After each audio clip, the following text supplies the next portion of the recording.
శ్రీ సామవేదం షణ్ముఖ శర్మ గారి ఆశీర్వాదంతో జనరంజన్ రేడియో, సంగీత భారతి మరియు శ్రీ వేదగాయత్రి పరిషత్ వారి యొక్క సహకారంతో ఈ భక్తిరంజని కార్యక్రమం అన్నది మీ అందరికీ ముందు తీసుకొని రావడానికి చాలా సంతోషంగా ఉంది. ఇది ముఖ్యంగా శంకర జయంతి, రామానుజ జయంతి మరియు బుద్ధ జయంతి సందర్భంగానే కాకుండా మన గురుతులైనటువంటి బ్రహ్మశ్రీ సామవేదం షణ్ముఖ శర్మ గారి జన్మదిన సందర్భంగా కూడా ఈ కార్యక్రమాన్ని జరపడము అన్నది చాలా ఆనందంగా ఉన్నది. ఇది ముఖ్యంగా శివపదం మరియు సనాతన ధర్మం యొక్క విశేషాన్ని, దాంట్లో ఉన్నటువంటి ఆనందాన్ని, అందాన్ని అందరితో పంచుకోవడానికి డాక్టర్ పద్మ గోవర్ధన మల్లెల గారు, అలాగే బ్రహ్మశ్రీ నేతి శివరామకృష్ణ శాస్త్రి గారు మనందరితో కలిసి ఈ కార్యక్రమాన్ని ముందుకు తీసుకొని రావడానికి వచ్చినందుకు ఎంతో ఆనందిస్తూ స్వాగతం, సుస్వాగతం. అంతేనండి. ధన్యవాదాలండి. ఇప్పటి వరకు మీరు శ్రీ నటరాజ్ కురుమేటి గారు మన జనరంజని అధ్యక్షులు మాట్లాడిన స్వాగత వాక్యాలు విన్నారు. అలాగే ఈ కార్యక్రమంలో శ్రీ వేదగాయత్రి పరిషత్ సంస్థ నుంచి కూడా వారు కూడా శుభాకాంక్షలు పంపించారు. తర్వాత సంగీత భారతి గత 25 సంవత్సరాలుగా న్యూజిలాండ్ మరియు ఆస్ట్రేలియా, అలాగే స్వీడన్, తర్వాత భారతదేశంలోనూ సంగీత విద్యను ఎంతో అథెంటిక్ గా ప్రోత్సహిస్తూ ఎంతో మంది కళాకారులను తయారు చేస్తూ ఎంతో మందిని ఉత్తమమైన కళాకారులుగా తయారు చేస్తున్న సంగీత భారతి హెడ్ ప్రెసిడెంట్, అలాగే ఫౌండర్ డైరెక్టర్ డాక్టర్ పద్మా మల్లెల గారు ఈ భక్తిరంజన కార్యక్రమంలో శివపదం ఎక్స్క్లూజివ్ గా ఆ పాటలతోటి ఈ కార్యక్రమాన్ని వారు ఆరంభిస్తున్నారు. వారు అంగీకరించినందుకు వారికి ముందుగా ధన్యవాదాలు. అలాగే ఈ కార్యక్రమం నెల నెల జరుగుతుందండి. అంచేత వీలైన వారందరూ వచ్చి శివపదం పాటలను తన్మయత్వంతో ఆనందించి ఇంట్లో కుటుంబ సభ్యులందరితోనూ కూడా ఈ కార్యక్రమాన్ని ఆనందించమని మా ప్రార్థన. అంచేత పద్మ గారికి మరొకసారి సుస్వాగతం. ధన్యవాదాలు ఉషా గారు. ఈ రకంగా మనం గురుగారు సామవేద షణ్ముఖ శర్మ గారి శివపదాల మీద కార్యక్రమం జరుపుకోవటం అనేది చాలా సంతోషంగా ఉంది. యాక్చువల్గా నేను ఈ మధ్య గురుగారిని సిడ్నీలో కలిసినప్పుడు ఇంకొక ప్రాజెక్ట్ కూడా తీసుకున్నాను. ఆయన రామచంద్ర ప్రభు పద్యాలు శతకాన్ని ఒక పద్యం, ఒక త్యాగరాజ కీర్తన, దానికి సంబంధించిన ఒక త్యాగరాజ కీర్తన, ఈ రకంగా నా గురుగారికి చెప్పటం జరిగింది. ఆయన తమ అనుమతిని ఇచ్చారు చేయమని. అది కూడా మహద్భాగ్యంగానే భావిస్తున్నాను. తర్వాత ఈరోజు శివపదం నేను 2 పాటలు పాడదలుచుకున్నాను. ఒకటి వచ్చేసి అమ్మవారి మీద అంతరంగ పీఠికపై అమ్మ చరణ కమలములు శివపదం. తర్వాత కాశీ విశ్వేశ్వరుడి మీద రాసిన విశ్వనాథ శివశంభో అనే 2 శివపదాలు ఈరోజు పాడదామని అనుకుంటున్నాను. నాకు ఈ అవకాశం ఇచ్చినందుకు ఉషా గారికి, తర్వాత జనరంజని అందరికీ ధన్యవాదాలు తెలియజేసుకుంటూ మొదలు పెడుతున్నానండి. ఒక్క చిన్న సవరణ అండి. ఇది మనందరి కలెక్టివ్ ఇనిషియేటివ్. ఎవరు ఎవరికి అవకాశం కాదు. నేను కొంచెం నిద్రమత్తుగా రాత్రి 10 అయిపోయింది మీకు. ఇది మనందరూ వేదగాయత్రి, జనరంజని, సంగీత భారతి కలిసికట్టుగా అనుకున్న ఒక స్నేహపూరితమైన కార్యక్రమం. అంచేత ధన్యవాదాలు. నాదేమీ లేదు.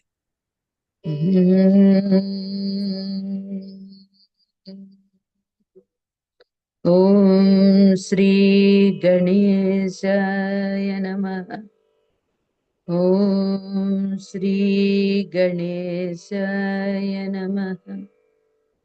ఓం శ్రీ గణేశాయ నమః. ఓం మహాసరస్వత్యై నమః. శ్రీ గురుభ్యో నమః.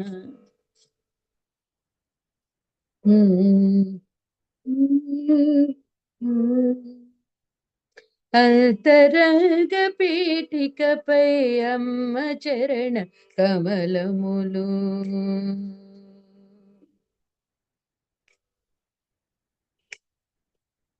అంతరంగ పీఠికపై అమ్మ చరణ కమలములు. చింతలన్నీ తొలగించే సిరుల నెలవులు. కోటి వెలుగు కొలువులు. అంతరంగ పీఠికపై అమ్మ చరణ కమలములు. చింతలన్నీ తొలగించే సిరుల నెలవులు. కోటి వెలుగు కొలువులు. ఉభయ సైద్యలుగా వెలిగెను ఉమయడుగుల పారాణి. 10 నెలవంకల సొగసులు మృదులమైన కోటి కొనలు. ఉభయ సైద్యలుగా వెలిగెను ఉమడుగుల పారాణి.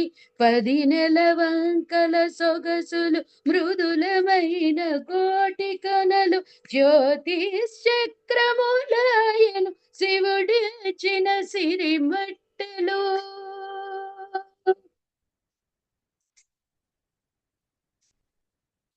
జ్యోతిశ్చక్రములాయను శివుడిచిన సిరిమట్టెలు. తొలి పలుకులు గిలుకుమనే జిలుగు వెలుగుటెదెలు. జ్యోతిశ్చక్రములాయను శివుడిచిన సిరిమట్టెలు. తొలి పలుకులు గిలుకుమనే జిలుగు వెలుగుటెదెలు. అంతరంగ పీఠికపై అమ్మ చరణ కమలములు. చింతలన్నీ తొలగించే సిరుల వెలుగులు. కోటి వెలుగు కొలువులు. అంతరంగ పీఠికపై అమ్మ చరణ కమలములు.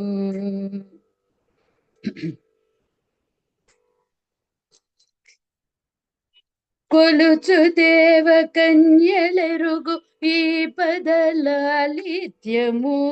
తలపడు దానవులకెరుక తల్లి కాళ్ళ కాఠిన్యము. కొలుచు దేవ కన్యలెరుగు ఈ పదలాలిత్యము. తలపడు దానవులకెరుక తల్లి కాళ్ళ కాఠిన్యము. సుజన రక్ష కుజన శిక్ష సులభముగా చేవు చేయునివి.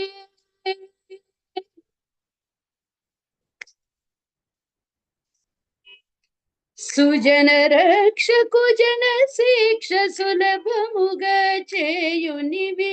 సర్వమంగళముల నిధులు షణ్ముఖనుత చరణములు. సుజన రక్ష కుజన శిక్ష సులభముగా చేయునివి. సర్వమంగళముల నిధులు షణ్ముఖనుత చరణములు.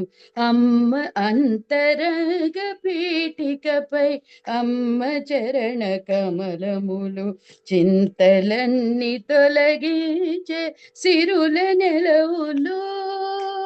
కోటి వెలుగు కొలువులు. అంతరంగ పీఠికపై అమ్మ చరణ కమలములు. చింతలన్నీ తొలగించే సిరుల నెలవులు. కోటి వెలుగు కొలువులు అంతరంగ పీఠికపై అమ్మ చరణ కమలములు, అంతరంగ పీఠికపై అమ్మ చరణ కమలములు, అంతరంగ పీఠికపై అమ్మ చరణ కమలములు.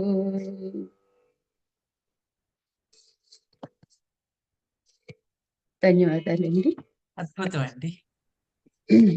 Thank you. తర్వాత ఇందులో గురుగారు 3వ చరణం పంపించారు, కానీ ఇంకా అది సాధన చేయలేదు. మళ్ళీ ఇంకొకసారి పాడినప్పుడు 3వ చరణం పాడతాను. అందులో గురుగారి ముద్ర షణ్ముఖనుత ఉంది.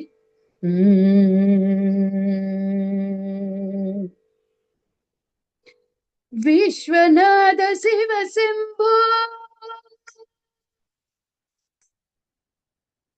విశ్వనాథ శివ శంభో, కాశీ విశ్వనాథ శివ శంభో, విశ్వనాథ శివ శంభో, కాశీ విశ్వనాథ శివ శంభో, విశ్వనాయక హర శంభో, విశ్వాసలభ్య భవ శంభో, విశ్వనాథ శివ శంభో, కాశీ విశ్వనాథ శివ శంభో, విశ్వనాయక హర శంభో, విశ్వాసలభ్య భవ శంభో, విశ్వనాథ శివ శంభో, కాశీ విశ్వనాథ శివ శంభో.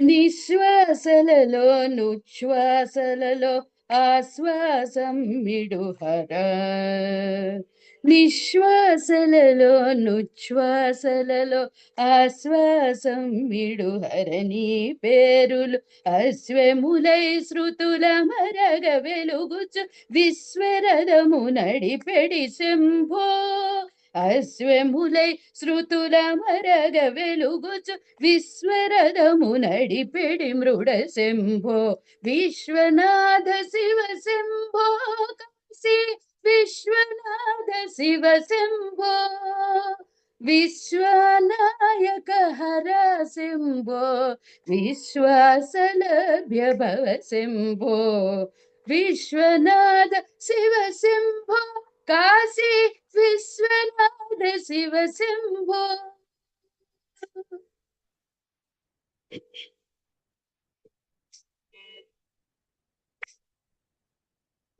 విహాయ సకేశ విద్యానాథ, మహాదేవ మణిమండిత శీర్ష,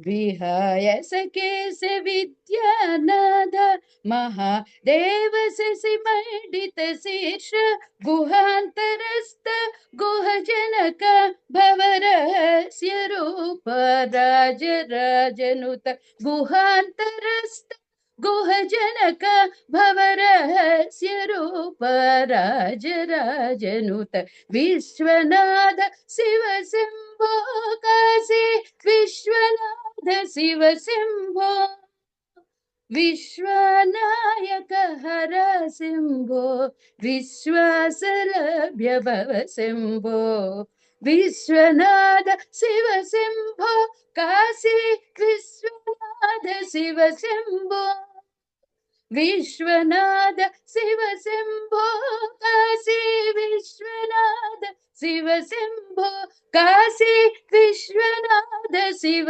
శంభో, కాశీ విశ్వనాథ శివ శంభో. ధన్యవాదాలండి. చాలా అద్భుతంగా విశ్వనాథుడి దగ్గరికి అందరికీ దర్శనానికి మీరు తీసుకెళ్లారు. మరి ధన్యవాదాలు. ఇంకో చిన్నది ఏమిటి ఇంకో చిన్నదా? మరి ఇంకొక పాట, అమ్మ చేతి పసుపు బొమ్మ ఏదో ఒకటి. అమ్మ చేతి పసుపు బొమ్మ నేను ఇంకా సాధన చేయలేదండి. అది అయ్యో ఇంకొకటి.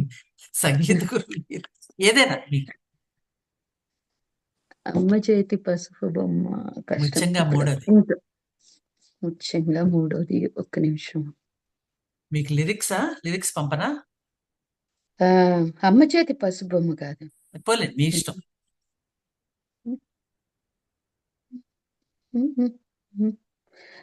ఉమ్, అది వెంటనే దొరకట్లేదు. ఆదిదేవుడు సిద్ధకంఠుడు పాడొచ్చు, అందుకోసమని చూస్తున్నాను. లిరిక్స్ అంటే నేను ఫోన్ లో లాగిన్ అయ్యాను అనమాట. నా దగ్గర అది ఉన్నాయి, కావాలంటే మీకు పంపించండి. బట్ నేను స్క్రీన్ మీద ఇలా మీకు షేర్ పెట్టండి. స్క్రీన్ మీద ఆ, షేర్ షేర్ చేస్తాను. ఆవిడ దగ్గర అందరూ ఉంటాయి. కూడా ఆ పాట చూస్తూ వింటాం, అదొక అనుభూతి. అదే పెట్టండి షేర్.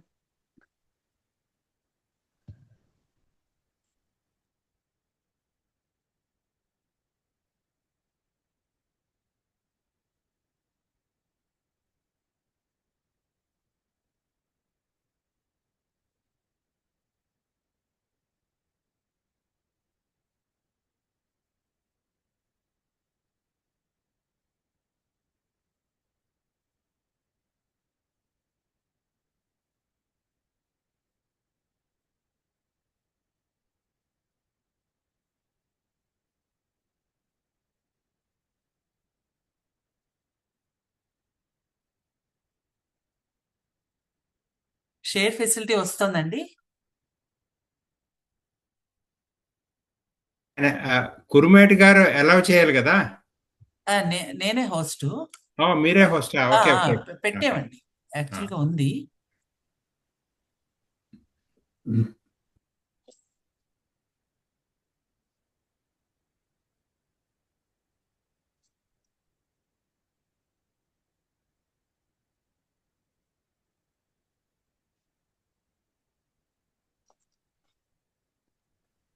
అంతకుముందు మీరు ఇది వాట్సాప్ మెసేజ్ షేర్ చేశారు బాగానే వచ్చినప్పుడు మరి.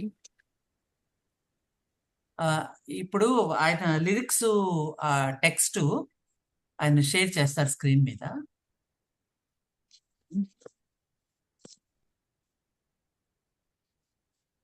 అది ఫోన్ లో లాగిన్ అయ్యాను, లేకపోతే నేను మళ్ళీ లాగిన్ అవ్వమంటే కంప్యూటర్ లోంచి లాగిన్ అవుతాను, ఫోన్ లోంచి సరే, తీసుకోగలను. చూస్తా, ఒక నిమిషం. డాక్టర్ గారు షేర్ చేయొచ్చు.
వచ్చిందండి డాక్టర్ గారు షేర్ ఫెసిలిటీ.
షేరింగ్ వస్తుందండి మీకు ఇక్కడ? రావట్లేదేమో, అందుకే లేట్ అవుతుంది. అదే పోలేండి, మీకు కూడా చాలా అర్ధరాత్రి ఇంకోటి ఏదైనా మరి మీ దగ్గర ఉంటాయి కదా, అదే చిన్నది చూస్తున్నాను చిన్నది ఇందులో. ఏదైనా ఒక చరణం పాడండి.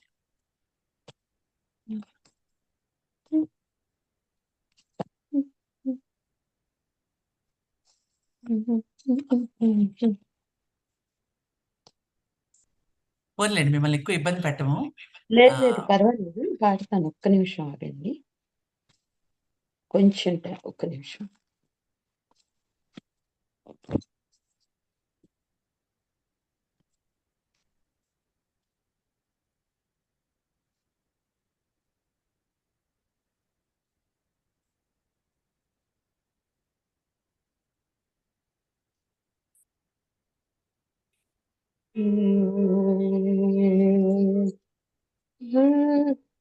నీ కాలి కొనగోటి రాకాసుధాంశువులు నీ వేలి కొసలలో నీడైన రుణిమలు నీ కాలి కొనగోటి రాకాసుధాంశువులు నీ వేలి కొసలలో నిండైన రుణిమలు ప్రసరింప జేయుమమ్మా ఆ ప్రబలే జీవనములమ్మ నీ కాలి కొనగోటి రాకాసుధాంశువులు నీ వేలి కొసలలో నిండైన రుణిమలు ప్రసరింప జేయుమమ్మా ఆ ప్రబలే జీవనములమ్మ రాజేశ్వరి చరణ రజము రవ్వంతైన లభించినను నొసట విభూదిగా దాల్చెదను రాజేశ్వరి చరణ రజము రవ్వంతైన లభించినను నొసట విభూదిగా దాల్చెదను అది సామ్రాజ్యమమ్మ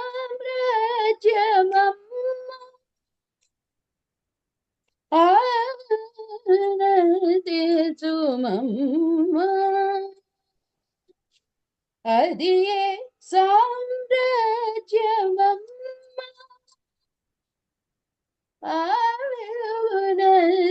ఆనందించమమ్మ నీ కాలి కొనగోటి రాకాసుధాంశులు నీ వేలి కొసలలో నిండైన రుణిమలు ప్రసరింప జేయుమమ్మా ఆ ప్రబలే జీవనములమ్మ పరమహంసల గమన సరళిని ప్రబోధించు హంసగమన నీదు అంగ్రులను తలదాల్తో పరమహంసల గమన సరళిని ప్రబోధించు హంసగమన నీదు అంగ్రులను తలదాల్తో అనుగు బిడ్డను బ్రోవుమమ్మ గుహుని వలె నన్ను చూడుమమ్మ నీ కాలి కొనగోటి రాకాసుధాంశువులు నీ వేలి కొసలలో నిండైన రుణిమలు నీ కాలి కొనగోటి రాకాసుధాంశువులు నీ వేలి కొసలలో నిండైన రుణిమలు ఒక్క చరణపు శోభ చక్కనవు పసపు సిరి మరి యొక్క పాదము స్వచ్ఛదావళ్యము ఒక్క చరణపు శోభ చక్కను పసపు సిరి మరి యొక్క పాదము స్వచ్ఛదావళ్యము అమ్మాయియలమూర్తి వమ్మ ఆశ్రయించిన సుతుడనమ్మా అమ్మాయియల మూర్తివమ్మా ఆశ్రయించిన సుతుడనమ్మా నీ కలి కొనగోటి రాక సుధాంశువులు నీవేలి కొసలలో నిండైనారుణిమలు నీ కాలి కొనగోటి రాక సుధాంశువులు నీవేలి కొసలలో నిండైనారుణిమలు ప్రసరింప జేయుమమ్మా ఆ ప్రభలే జీవనములమ్మ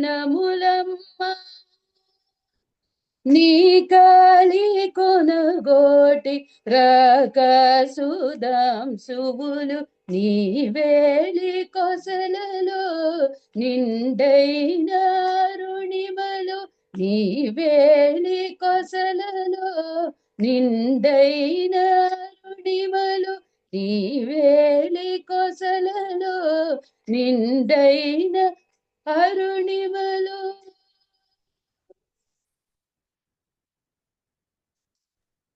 సరేనండి. చాలా చాలా ధన్యవాదాలు. ఇప్పుడు మన కల్చరల్ కోఆర్డినేటర్ స్వర్లత గారు ఒక 2 ప్రశంసా వాక్యాలు మీకు చెప్తారు. ఎంత చెప్పినా తక్కువే, కానీ ఆవిడ ప్రయత్నిస్తా అన్నారు.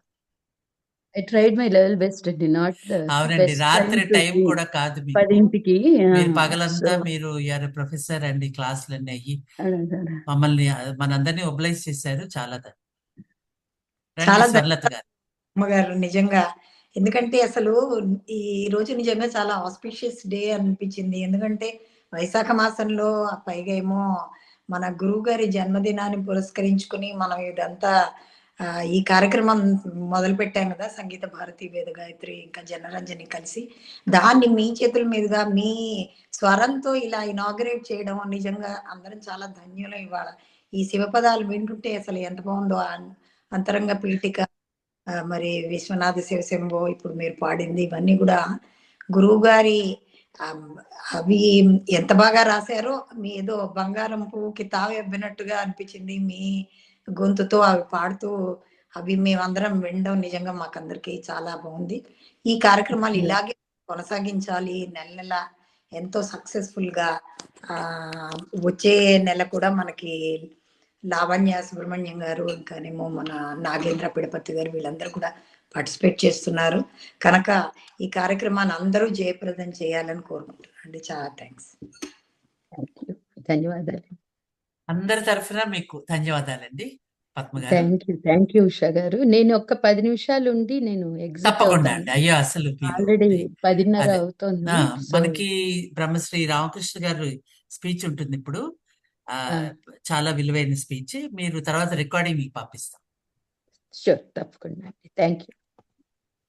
స్వర్లత గారు, రామకృష్ణ గారిని కూడా మీరు ఆహ్వానించండి.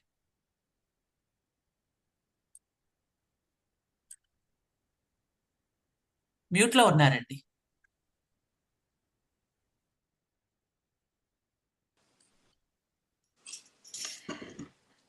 నమస్కారం నేతి శివరామకృష్ణ శర్మ గారు, మీరు రావడం నిజంగా మాకు అందరికి చాలా బాగుంది. దయచేసి మీ స్పీచ్ మొదలు పెడితే మేమందరం విని ధన్యులు అవుతామండి. శ్రీ మహాగణాధిపతయ నమః, శ్రీ మహా త్రిపుర సుందర్యై నమః, శ్రీ గురుభ్యో నమః. వాగీసాద్యా సుమనస సర్వార్థానాం ఉపక్రమే యన్నత్వా కృతకృత్యాస్యు తం నమామి గజాననం. వినిపిస్తోందండి అందరికీ? వస్తుందండి, వస్తుంది, బాగా వస్తుంది. అకచటతపయాదైః సప్తభిర్వర్ణవర్ణైః విరచితముఖబాహ పాదమాధ్యాశ్చ ఘిర్కా సకలదధీశా శాశ్వత విశ్వయోనిర్వితరతు పరిశుద్ధిం చేతసః శారదావః.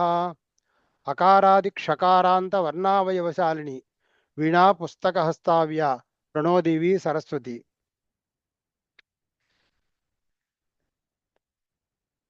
ఈరోజు శంకర జయంతి పురస్కరించుకుని సమావేశమైనటువంటి జనరంజని శ్రోతలందరికీ నమస్కారం. శంకరాచార్యుల వారి జయంతి సందర్భంగా వారిని యొక్క మనందరం కూడా ఒకసారి వారిని స్మరిద్దాం. శంకరాచార్యుల వారి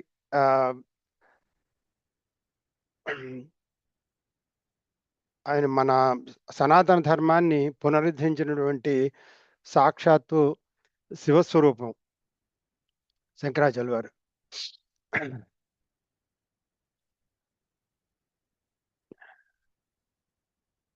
శృతి స్మృతి పురాణానాం ఆలయం కరుణాలయం నమామి భగవత్పాద శంకరం లోకశంకరం శంకరం శంకరాచార్యం కేశవం బాదరాయణం సూత్రభాష్య కృతో వందే భగవంతో పునః పునః.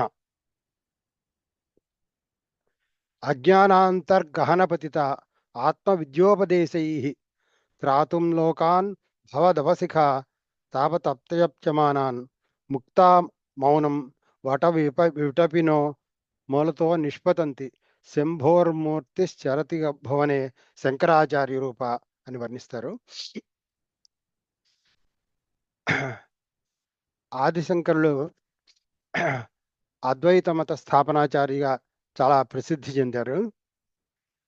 ఆదిశంకరుడు కాలటి గ్రామంలో జన్మించారు. ఆయన 5వ ఏటే వాళ్ళ గురువుగారి దగ్గరికి వెళ్ళి సర్వసమతాభావం కథం చక్తుం మానవానాం ప్రాప్తం అని అడుగుతాడు. అంటే గురుగారు చెప్తాడు సన్యాసాత్ అంటాడు. సన్యాసాత్ అనేప్పటికీ ఆయనకి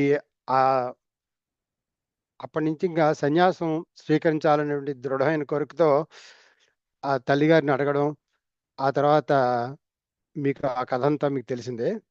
అప్పుడు సన్యాసం అంటారంటే ఆతుర సన్యాసం అని ఆయన సన్యాసం దీక్ష తీసుకుని అక్కడి నుంచి గురువు కోసమని గోవింద భగవత్పాదాచార్యుల వారు చాలా ప్రసిద్ధమైనటువంటి యోగీశ్వరులు. ఆయన నర్మదా తీరంలో ఆయనని వెతుక్కుంటూ నర్మదా తీరం చేరతారు. చేరిన తర్వాత వారి దగ్గర శిష్యరికం చేసి శంకరాచార్యుల వారి ఆయన యొక్క ఆయన దగ్గర దీక్ష పొందిన తర్వాత ఆ ప్రస్థానత్రయ భాష్యం రచించారని చెప్తారు. శంకరాచార్యుల వారు ఆయన చెప్పేటువంటి అద్వైతాన్ని ఆయన చెప్పేటువంటి అద్వైతాన్ని ఏకశ్లోకి అని ఒక శ్లోకంలో, దశశ్లోకి అని 10 శ్లోకంలో, శతశ్లోకి అని 100 శ్లోకాల్లో, ఉపదేశ సాహస్రి అని 1000 శ్లోకాల్లో, అలాగే ప్రకరణ గ్రంథాలు అంటే వివేక చూడామణి మొదలైన ప్రకరణ గ్రంథాల్లో, అనేకమైనటువంటి స్తోత్రాల్లో, విష్ణుపది, శారదా భుజంగ స్తోత్రం, ఆయన సమస్త స్తోత్రాల్లో కూడా అద్వైతాన్ని జొప్పించి అద్వైత భావాల్ని దాంట్లో చూపించారు. అది కాకుండా చాలా తలమానికమైనటువంటిది ప్రస్థానత్రయ భాష్యం. ప్రస్థానత్రయ భాష్యం, ప్రస్థానత్రయం అంటే ప్రస్థానం అంటే ప్రమాణం అని అర్థం, ప్రయాణం అని కూడా అర్థం ఉంది. ప్రమాణం ఏమిటి? ఆ 3 ప్రమాణాలంటే ఉపనిషత్ భాష్యం 10 ఉపనిషత్తులకి రాశారు, 12 కూడా చెప్తారు, 12 ఉపనిషత్తులకి. తర్వాత ఏమో దాన్ని శృతి ప్రస్థానం అంటారు దాన్ని. తర్వాత ఏమో బ్రహ్మసూత్రానికి భాష్యం రాశారు, దాన్ని న్యాయ ప్రస్థానం అంటారు. రెండోది భగవద్గీత భాష్యానికి భాష్యం రాశారు, దాన్ని స్మృతి ప్రస్థానం అంటారు. ఈ మూడింటిని కలిపి ప్రస్థానత్రయం అంటారు. ఈ వీటికే మిగతా ఆచార్యులు మనం ఇప్పుడు వీరు బ్యానర్లో శంకరాచార్య, తర్వాత రామానుజాచార్య వారి గురించి కూడా ఆయన యొక్క జయంతి కూడా ఉందని మనం చెప్పుకున్నాం కదా. రామానుజాచార్య వారి విశిష్టాద్వైతం, ఆయన విశిష్టాద్వైత పరంగా ఈ 3 ప్రస్థానాలకి ఆయన కూడా భాష్యం రాశారు. శంకరాచార్యులు వారు రాసిన భాష్యాన్ని శారీరక మీమాంస అని చెప్తారు. దాన్ని శంకరాచార్యులు వారు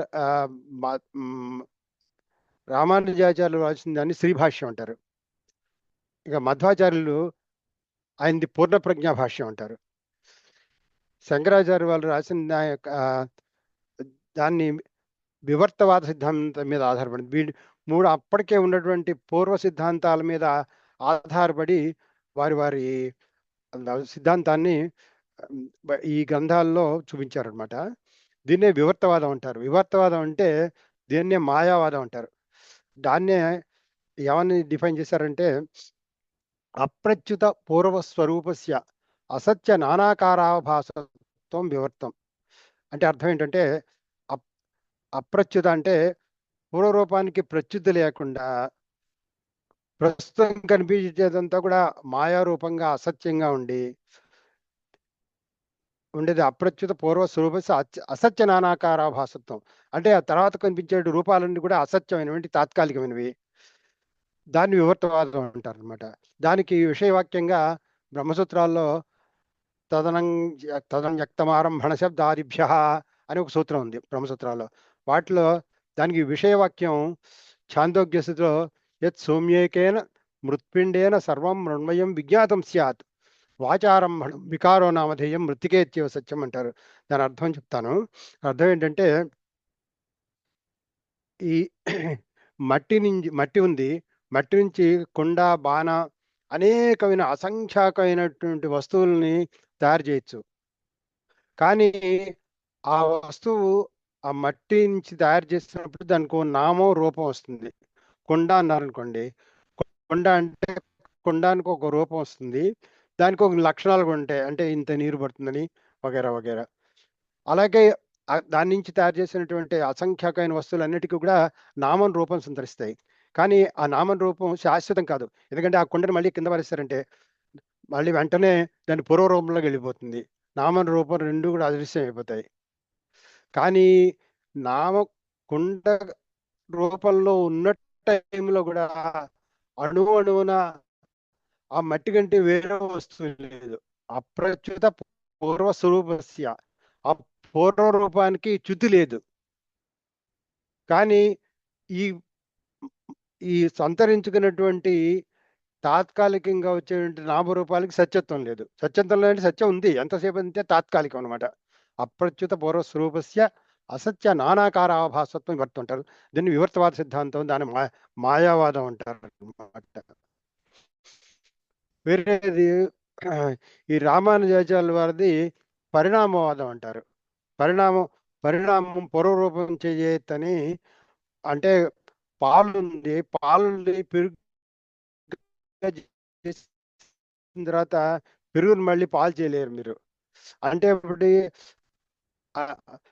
అందుచేత ఆ పూర్వరూపానికి చ్యుతి లేకపోవడం అనేది అక్కడ కనిపించదు. అందుచేత ఏమంటారంటే అది కూడా ఒక విధమైనటువంటి వ్యావహారిక సత్యం అంటారు. అంటే ఒక్క పూర్ణాద్వైతం మాత్రమే పారమార్థిక సత్యం అంటారు. ఇకపోతే ఈ మధ్వాచార్యుల పూర్ణ ప్రజ్ఞా భాష అంటారు. ఆయన చెప్పినట్టే అది ద్వైతం, అది ఆరంభవాదం మీద ఆధారపడింది అనమాట. ఇదేమో దీన్నే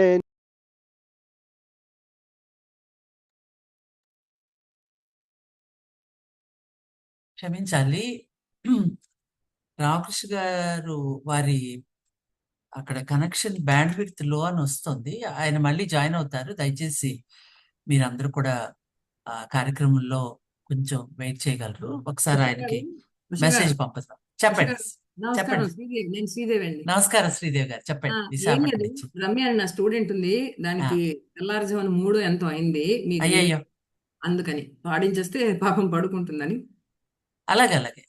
అంటే మనం ఆ, మీకు నేను క్లియర్ గా చెప్పలేదు అనుకుంటాను. ఒక మొత్తం కార్యక్రమంలో పాడొచ్చండి. ఆ, అందుకని ఈరోజు జాయిన్ అయింది కదా.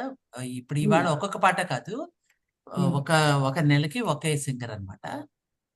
మీరు ఆ పాపయ్య జాయిన్ అయింది, ఆ అమ్మాయికి అభినందనలు. ఆ, అంటే ఇవాళ పాడడం అవదంటారా? ఈ రోజు కాదండి, ఈ రోజు కాదు. ఉమ్. మీకు చెప్పండి, నెలకి ఒక్కొక్కరు చెప్పండి. ఆ అబ్బాయికి మొత్తం ఒక అరగంట సేపు పాడొచ్చు. ఏంటో నాకు అర్థం లేదు, మీరు చెప్పింది ఆ, ఏంటన్నది. ఒక నెలకి ఒకరే సింగర్ అండి. ఓ, ఆ, అయితే ఇప్పుడు అవదా అమ్మాయికి పాడడం? ఈ పడుకోమంటారు, రోజు కాదు. ఆ పాపం అమ్మాయిని పాపం రెస్ట్ పడుకోమంటారు. తీసుకోమనండి. Okay, thank you. తర్వాత రికార్డ్ షేర్ చేద్దాం. మీరు నాకు అలా చెప్పలేదు. అదే నేను నా చెప్పడంలో అయితే తేడా వచ్చింది. ఆ, అయితే ఒకటి, ఇప్పుడు ఒక్క నిమిషం అండి, మీరు ఉన్నారు కదా. ఆ, మనకి బ్రహ్మశ్రీ రామకృష్ణ గారు మళ్ళీ జాయిన్ అయ్యేలోగా పోయిన ఒక పాట పాడమనండి. ఆ అమ్మాయి ఉంది కదా, మనకి అదృష్టమే. పాడమన్నా అయితే. ఎందుకంటే ఆయన ఇంకా జాయిన్ అవుతున్నారు. ఇది బ్యాండ్ విడ్త్ ఏదో వచ్చింది అక్కడ, పాడమనండి. ఆ రమ్య, రమ్య నువ్వు ర- కూడా ఉన్నాను. నువ్వు పాడేయమ్మా, నువ్వు పాడి. పాడమ్మా. ఎందుకంటే వారు జాయిన్ అవుతారు లేదు నేను చూస్తాను. మీరు మీరు పాడండి. పాడి. ముందుగా వెల్కమ్. నీ గురించి ఒక 2 వాక్యాలు చెప్పు. మీ గురువు గారు మండపాక శ్రీదేవి గారి గురించి కూడా ఒక వాక్యం చెప్పి అప్పుడు. వినిపిస్తుందా? నా పేరు రమ్య. టీచర్ గారు ఇప్పుడే మాట్లాడారు. మండపాటి శ్రీదేవి ఒక్క గారు. నిమిషం రమ్య, ఒక్క నిమిషం లైన్ లో ఉండండి. ఎందుకంటే మన గురుగారు రామకృష్ణ గారు జాయిన్ అయ్యారు. వారికి ఒక్కసారి క్షమాపణలు చెప్పి ఒక్క 3 నిమిషాలు మీ పాట అయిపోతుంది. రామకృష్ణ గారు నమస్కారం అండి. మీ వైపు అక్కడ కనెక్షన్ లో అని వచ్చింది, అది కనెక్షన్ పోయిందనమాట. ఒక పాప అమెరికా నుంచి జాయిన్ అయింది. ఒక్క 3 నిమిషాలు ఒక పాట పాడొచ్చండి దయచేసి. చిన్న విరామం.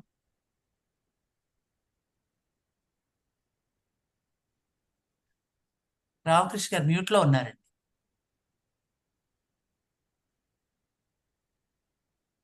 మీ అనుమతితోటి ఈ పాప అమెరికా నుంచి జాయిన్ అయిన అమ్మాయి తెల్లారగట్టయింది. ఒక్క పాట పాడి అమ్మాయి ఆ పాపం రెస్ట్ తీసుకుంది. అందరికి సేఫ్ ఓకే. డ్రైవింగ్ మోడ్ వస్తుందండి. అలాగే అలాగే. ఏమండి, సరిగ్గా వినపడలేదండి, ఏమైంది? మాకు సేఫ్ డ్రైవింగ్ మోడ్ వస్తుందండి. నేను ఇండియా ఓ. నుంచి వింటున్నాను. అలాగా. అంటే నేను చూస్తాను ఒకసారి సెట్టింగ్స్ లోను. రమ్య నువ్వు ఓకే. పాడి అమ్మా. పాడట ఆడియో వస్తుందండి. పాడమ్మా. వెల్కమ్ సరే. To this programme. నీ గురించి కూడా ఒక మాట చెప్పు. నా పేరు రమ్య. నేను ఇక్కడ కాలిఫోర్నియా నుంచి జాయిన్ అవుతున్నాను. సో ఎక్కువసేపు పాడిన 3 నిమిషాలు అన్నారు కదా, అలాగే ఒక పారాగ్రాఫ్. ఓన్లీ శివపదం పాటలే తెలుసు కదా.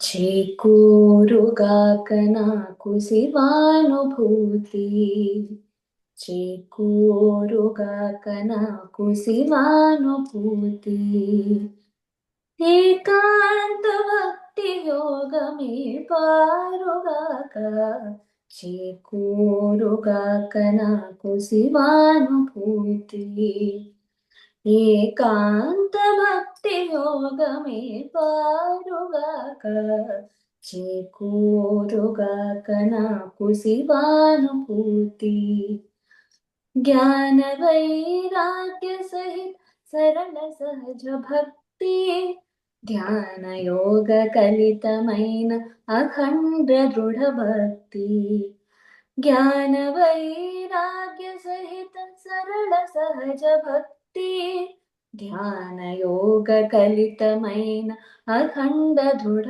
భక్తి, గాన కావ్యార్చనలను కయ్య భక్తి, గాన కావ్యార్చనలను కైకయ్య భక్తి తానే ఫలమైన భక్తి తనించుగాక చేకూరుగా కనకు శివానుభూతి ఏకాంత భక్తి యోగ మే పారుగాక చేకూరుగాక నాకు శివానుభూతి చేకూరుగాక నాకు శివానుభూతి శివానుభూతి శివానుభూతి.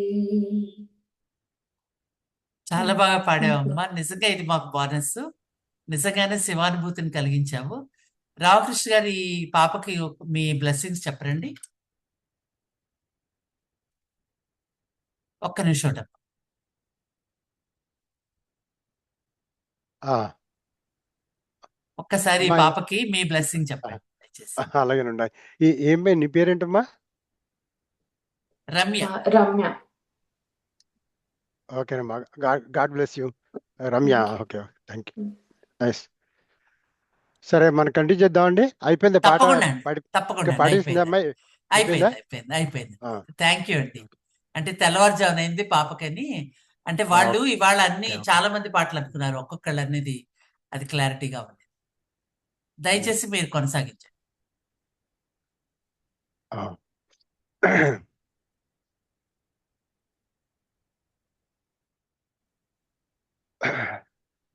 ఆ, శంకరాచార్యుల వారి అద్వైతం గురించి సంక్షిప్తంగా చెప్పుకుందామండి. ఆ, శంకరాచార్యుల వారి ఈ ప్రస్థానత్రయ భాష్యం ఆ, కంటే కూడా ఇంకొక గ్రంథం ఉండింది, చాలా గొప్పదండి ఇది. శంకరాచార్యుల వారి గురువు గారు గోవింద భగవత్పాదాచార్య వారు, ఆయన గురుగారు గౌడపాదాచార్య వారు. గౌడపాదాచార్య వారు మనకి ఉపనిషత్తులు 108 ఉపనిషత్తులు ఉన్నాయి కదా. ఆ 108 ఉపనిషత్తుల్లో సర్వోత్కృష్టమైన ఉపనిషత్తు మాండుక్య ఉపనిషత్తు. మాండుక్య ఉపనిషత్తు అంటే ఓంకారానికి అర్థ ప్రతిపాదన చేసేటువంటి ఉపనిషత్తు అనమాట అది. ఓమిత్యేకాక్షరమిదకం సర్వం తస్యోపవ్యాఖ్యానం భూతం భవద్భవిష్యతి ఓంకార ఇవ యత్యాన్యత్రికాలాతీతం ఓంకార ఏవ అయమాత్మా బ్రహ్మ పాదామాత్రాశ్చ వాదాహ అకార ఉకార ఓమకార ఇది అని 12 మంత్రాల్లో ఓంకారం యొక్క అర్థ ప్రతిపాదన చేసినటువంటి ఉపనిషత్తు అనమాట. అథర్వణ వేదానికి చెందినటువంటి ఉపనిషత్తు అనమాట మాండుక్య ఉపనిషత్తు. దానింటే అన్నిటికంటే చిన్న ఉపనిషత్తు, 12 మంత్రాలు ఉన్నాయి దాంట్లో. దానికి గౌడపాదాచార్యుల వారు దానికి భాష్యంగా గౌడపాద కారికలు అంటారు, చాలా ప్రసిద్ధమైన వేదాంత గ్రంథం అది. 4 చాప్టర్స్లో దాని మాండుక్య కారికలు అంటారు వాటిని. సో ఈ శంకరాచార్యుల వారు ఆయన గురుగారు మరి ఇంకా ఆయన మీద ఎంత గౌరవం ఉంటుంది. అందుకని ఆ గౌడపాద గారికి శంకరాచార్యుల వారి భాష్యం చేస్తారు, దాన్ని మాండుక్య భాష్యం అంటారు. శంకరాచార్య వారి యొక్క రచనలు అంతా ఒక ఎత్తు, ఒక్క మాండుక్య భాష్యం ఒక్కటి ఒక ఎత్తు అంటారు. అంత గొప్ప వేదాంత గ్రంథం అనమాట అది.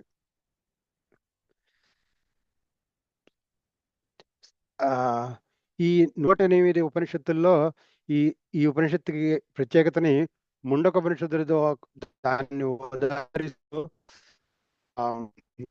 మాండుక్యం ఏకమే ముముక్షూణం విముక్తే, ముముక్షులు ముక్తి చెందడానికి మాండుక్యం ఒక్కటే చాలు అని దాని అర్థం అనమాట.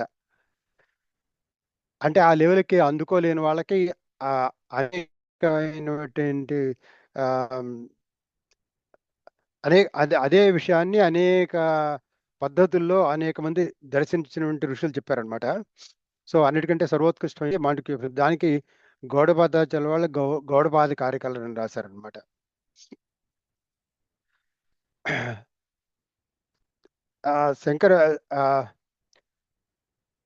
శంకరాచార్యుల వారు 4 శిష్యుల్ని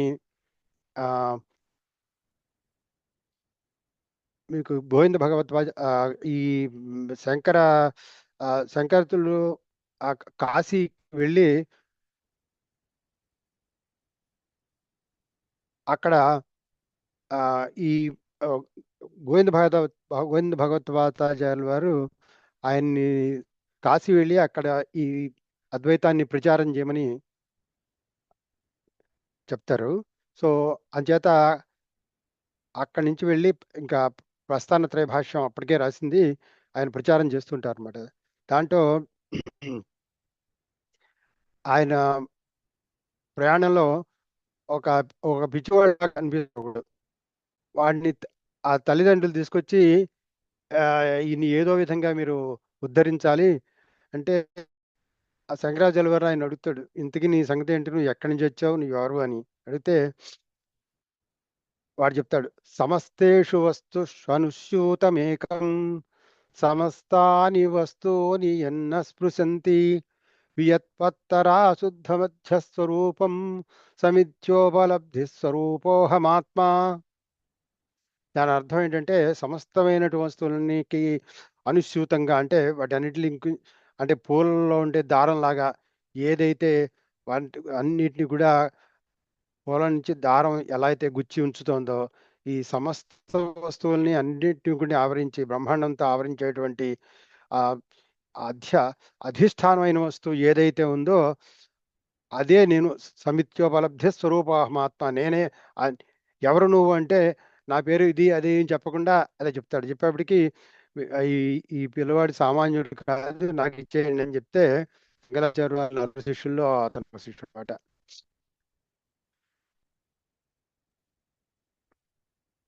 ఆ తర్వాత మీకు మాహిష్మతిపురంలో శంకరాచార్య వారు ఆయన అద్వైతాన్ని ప్రచారం చేయడం కోసమని అప్పటికి ఉన్నటువంటి మతాలను అందిస్తూ ఖండిస్తూ పూర్వమీమాంస అంటారు. మీకు దాని గురించి సంక్షిప్తంగా చెప్తాను. పూర్వమీమాంస మీకు షడ్దర్శనాల్లో సాంఖ్య దర్శనం, కణాదుని పూర్వమీమాంస, పతంజలి యోగము, తర్వాత పూర్వమీమాంస, ఉత్తరమీమాంస. పూర్వమీమాంస అంటే పూర్వమీమాంసలో అథాతో ధర్మ జిజ్ఞాస అని మొదలవుతుంది. అంటే ఈ వేదం రెండు భాగాలుగా ఉంది. ఏమిటిది? కాండద్వయోపాధ్యాయ కర్మ బ్రహ్మస్వరూపిణే స్వర్గ అపవర్గ రూపాయ యజ్ఞేశాయ నమో నమః అని చెప్తుంటాం మనం. రెండు కాండలుగా ఉంది వేదం. ఏమిటి అంటే ఒకటి ఏంటంటే కర్మ, కాండద్వయోపాధ్యాయ కర్మ బ్రహ్మస్వరూపిణే. ఒకటేమో కర్మ, మనం చేసేటువంటి ఆ కర్మ వల్ల వచ్చేటువంటి ఫలితం ఏమిటి అంటే స్వర్గం అన్నమాట. అంటే ఆ కర్మ వల్ల చేసేటువంటి ఫలితంగా స్వర్గాది ఊర్ధ్వలోకాలు. అపవర్గం అంటే మోక్షం. కర్మ బ్రహ్మస్వరూపిణే అంటే ఒకటేమో కర్మ రూపంగానేమో పూర్వకాండ చెప్తోంది, రెండోదేమో ఉత్తరకాండ అంతా కూడా బ్రహ్మ చెప్తోంది. బ్రహ్మ అంటే పరబ్రహ్మం గురించి చెప్తోంది. కర్మ బ్రహ్మస్వరూపిణి అంటే ఈ కర్మ వల్ల వచ్చేదంటే ఊర్ధ్వలోకాలు. ఈ బ్రహ్మకాండ అంటే వేదాంతం అనమాట, ఉపనిషత్తులు అంతా. దానివల్ల వచ్చేది అంటే మోక్షం అనమాట. మనకి ఈ రెండు కూడా కావాలి, కానీ మనకి రెండు కావాలన్న మాట నిజమే, కానీ ఆ సర్వాఖిలం పార్థ జ్ఞానే పరిసమాప్తితే అంటారు. అంటే సమస్తమైనటువంటి కర్మలు కూడా చివరికి జ్ఞానంలో తేల్తాయని అర్థం. అంటే వేదానామంతః పరమతాత్పర్య విషయీభూత అంటారు. అంటే వేదం యొక్క పరమార్థం, వేదం యొక్క తాత్పర్యమే వేదాంతం అని, అంటే జ్ఞానం అనమాట. నహి జ్ఞానేన సదృశం పవిత్రమే విద్యతే అని భగవద్గీతలో మీరు ఇంకో సందర్భంలో కూడా చెప్తాడు కృష్ణుడు. సో అంచేత ఏమవుతుందంటే ఆ జ్ఞానం మన ప్రధాన గమ్యం అయినప్పటికీ మన అందరం దానికి సిద్ధంగా లేము. అందుకని దానికి కావాల్సినటువంటి చిత్తశుద్ధి కోసమని కర్మానుష్ఠానాన్ని ప్రతిపాదించింది వేదం. అందుకని అంటే వేదం రెండు కాండల్లో ఉందన్నమాట. మొదటి కాండ అంతా కర్మకాండ, రెండోది అంతా జ్ఞానకాండ అనమాట. కర్మకాండలో మనకి అంటే శ్రోతకాండ, స్మార్తకాండ అంటే జీవుడు ఈ ప్రపంచంలోకి వచ్చిన దగ్గర నుంచి ఇక్కడి నుంచి నిష్క్రమించే వరకు, అంటే మనకి 16 సంస్కారాలు అంటారు వాటిని, షోడశ సంస్కారాలు. ఆ షోడశ సంస్కారాల్లో మొట్టమొదటి సంస్కారం గర్భాధాన సంస్కారం. దానివల్ల జీవుడి యొక్క ఆ శుక్లమైన మొట్టమొదటి సెల్, దానివల్ల జీవుడి యొక్క ఆవిర్భావం అక్కడి నుంచి ప్రారంభం అనమాట. అది మాతాపితల వల్ల అవుతుంది. దాన్ని గర్భాధాన సంస్కారం అంటారు. తర్వాత జాతకర్మ, చోళం, ఉపనయనం, వివాహం. ఈ 15 సంస్కారాల తర్వాత చిట్ట చివరి వచ్చేది అంత్యేష్టి సంస్కారం అంటారు. అది పుత్రాదుల వల్ల ఆ దీన్ని ఒక సమిధ కింద ఆ అగ్నికి ఆహుతి చేసి, ఇంకా ఆ తర్వాత ఆ జీవుడి యొక్క పరలోక ప్రయాణం మొదలవుతుంది అనమాట. సో అంచేత వీటికి సంబంధించిన అన్నీ కూడా వేదంలోనే ఉన్నాయి. అదంతా పూర్వకాండలో ఉందన్నమాట. కానీ ఉత్తరకాండ ఏంటంటే జ్ఞానం. కానీ ఈ పూర్వకాండలో ఈ రెండు ముఖ్యమైన భాగాలు ఏంటంటే సంస్కారాలకి రెండో భాగం ఏంటంటే శ్రౌతకాండ. శ్రౌతకాండ అంటే యజ్ఞాగాదులు అనమాట. యజ్ఞాగాదుల్లో ఏకరాత్రం, దురాత్రం, పాంచరాత్రం, తర్వాత అగ్నిష్టోమం, అత్యగ్నిష్టోమం, ఉక్తి మొదలైనటువంటి మహాగ్ని చయనం, పౌండరీకం, వాజ్పేయం అనేటువంటి కృతు విశేషాలు ఉన్నాయన్నమాట. వాటి వల్ల అంటే ఇహ జన్మలోనేమో అభ్యుదయం, ఇహలోకంలో అభ్యుదయం, పరలోకంలో బుద్ధ లోకాలకు వెళ్ళడం. ఈ రెండు కూడా జీవుడి యొక్క ప్రవృత్తి లక్షణం అంటారు దీన్ని. దీనికి నివృత్తి లక్షణం అంటే వీటన్నిటికీ ఇంకా నాకు స్వర్గాది ఊర్ధ్వలోకాల వల్ల సుఖాలు అక్కర్లేదు, ఏం అక్కర్లేదు అని ఆ బుద్ధిని 180 డిగ్రీలు వెనక్కి తిప్పి తననే ప్రచోదింపజేసేటువంటి శుద్ధ జీవితం మనందరి లోపలే ఉంది. ఆ బుద్ధిని అటువైపు మరల్చి ఇంద్రియాల నుంచి బుద్ధిని వెనక్కి లాగి దాన్ని ఆ లోపల ఉండే శుద్ధ చైతన్యం మీద మెడిటేట్ చేసి దానితో లయమేయడం మోక్షం. గాయత్రి మహామంత్రం యొక్క స్థూలంగా దాని అర్థం యహా నహా ధియః ప్రచోదయతి. ఏ బుద్ధి వృత్తులను అయితే ప్రేరేపించే పరమాత్మ ఉన్నాడో ఆయనకి ధ్యానము అని స్థూలంగా దాని అర్థం గాయత్రి మహామంత్రం యొక్క అర్థం అనమాట. మనందరి పరిస్థితి ఏంటంటే బుద్ధి ఎంతసేపు కూడా బాహ్య ప్రచోదనం అంటారు. బయటకి ఆత్మాభాసం మనాభాసం ఇంద్రియాణి, ఇంద్రియాభాసం జగత్సర్వం అంటారు. ఆత్మ ప్రకాశం వల్ల బుద్ధి ప్రకాశం వల్ల ఇంద్రియాల యొక్క ప్రకాశం వల్ల ఈ జగత్తంతా ప్రకాశిస్తుంది అంటారు. అందుకని మనం ఎంతసేపు ఏంటంటే మన బుద్ధి బయటకి ప్రచోదిస్తుంది అనమాట. దాని ప్రవృత్తి అంటారనమాట. అందుకనే ఆది శంకరాచార్య వారి శాంకర భాష్యం, గీతా భాష్యం మొట్టమొదటినే నారాయణ పరోవ్యక్త అండం అవ్యక్త సంభవం అండస్యాంతర్ ఇమే లోకా సప్తద్వీపాచ మేదిని అనే శ్లోకం మొదలుపెట్టి అక్కడి నుంచి మొట్టమొదటి వెరీ ఓపెనింగ్ స్టేట్మెంట్లోనే యద్విధో హి వైదికో ధర్మ ప్రవృత్తి లక్షణం నివృత్తి లక్షణశ్చ అని చెప్పారు. అంటే వైదిక ధర్మం రెండు విధాలుగా ఉంది. ఏంటంటే ప్రవృత్తి ధర్మం, నివృత్తి ధర్మం. ప్రవృత్తి ధర్మం అంటే మనం ఈ ఇంద్రియాల ద్వారా మనం బయట చేసే కార్యక్రమాలు, వాటి వల్ల వచ్చేటువంటి ఫలితం అభ్యుదయం, నిశ్రేయస్సు అని చెప్పుకున్నాం కదా. ఆ అభ్యుదయం అంటే ఏ లోకంలో అభ్యుదయం, పరలోకంలో అభ్యుదయం అండి. నిశ్రేయసం అంటే మోక్షం అనమాట. అదేమో నివృత్తి అని చెప్పాడు. ఇందుకే వెంటనే ధర్మం అంటున్నారు కదా. అంటే ధర్మం అంటే ఏమిటి, అదొక నిర్వచనం అవసరం కదా. దానికి అందరూ కూడా అన్ని దర్శనాల వారు కూడా వారి యొక్క డెఫినేషన్స్ వాళ్ళు ఇచ్చారు, వాళ్ళు డిఫైన్ చేస్తారు వాళ్ళు. దాన్నే పూర్వమీమాంస కూడా కర్మకాండ గురించి చెప్తున్నానని చెప్పాను కదా. దాంట్లో రెండో సూత్రంలోనే ధర్మ జిజ్ఞాస, రెండో సూత్రంలోనే చోదనా లక్షణార్థో ధర్మ అని రెండో సూత్రం. అంటే చోదనా లక్షణం అంటే ధర్మం అని ఏమి వెళ్ళక్కలేదయ్యా, వేదం ఏం చెప్పిందే అది తూచా తప్పకుండా ఫాలో, అదే ధర్మం. వేద చోదిత కర్మానుష్ఠానమే ధర్మం అని చెప్పాడనమాట. ఇంకా వైశేషిక దర్శనంలో కణాద మహర్షి వైశేషిక దర్శనం అంటారు దాన్ని.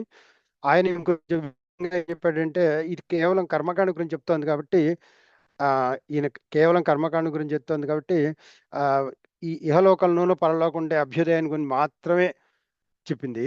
ఆయన ఈ ఇహానికి పరానికి మించినటువంటి అపవర్గం అంటే మోక్షం, దాన్ని కూడా ఇంక్లూడ్ చేసి అభ్యుదయ నిశ్రేయసిద్ధిస్త ధర్మ అని చెప్పారు. అంటే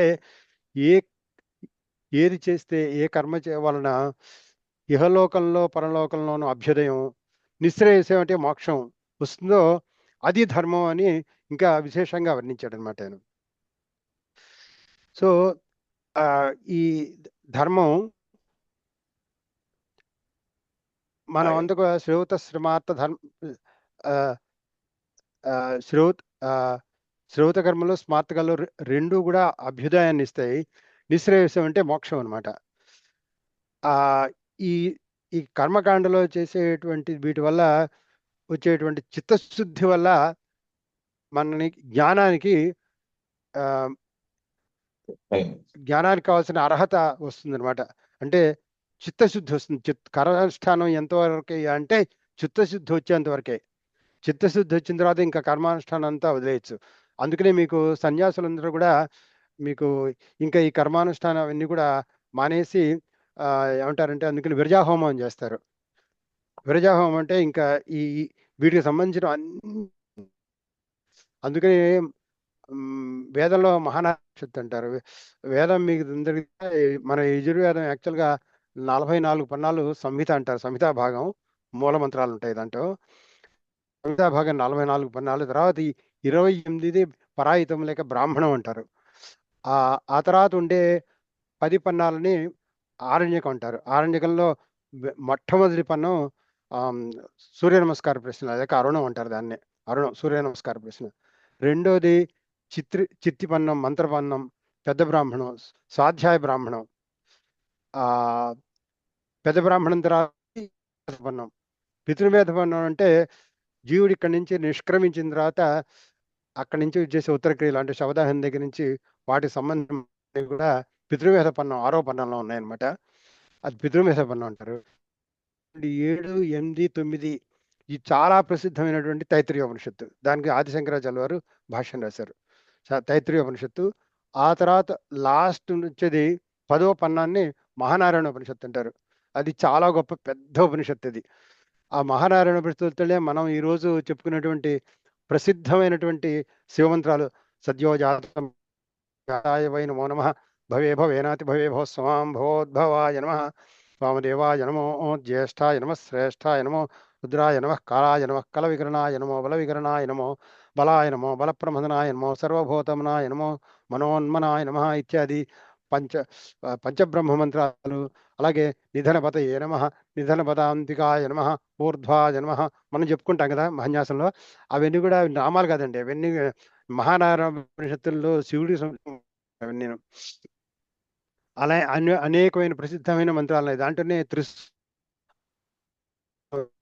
విరజాహోమం అంటారు. ఇందాక చెప్పే కదా సన్యాసం తీసుకున్నప్పుడు ఇంకా ఇహలోకంలో మనకు ఉన్నటువంటి అప్పుడుండే కర్మ అంతా కూడా త్యాగం చేస్తూ విరజాహోమం చేస్తారు. విరజాహోమం తీసుకున్న తర్వాత సన్యాస దీక్ష తీసుకుంటారు.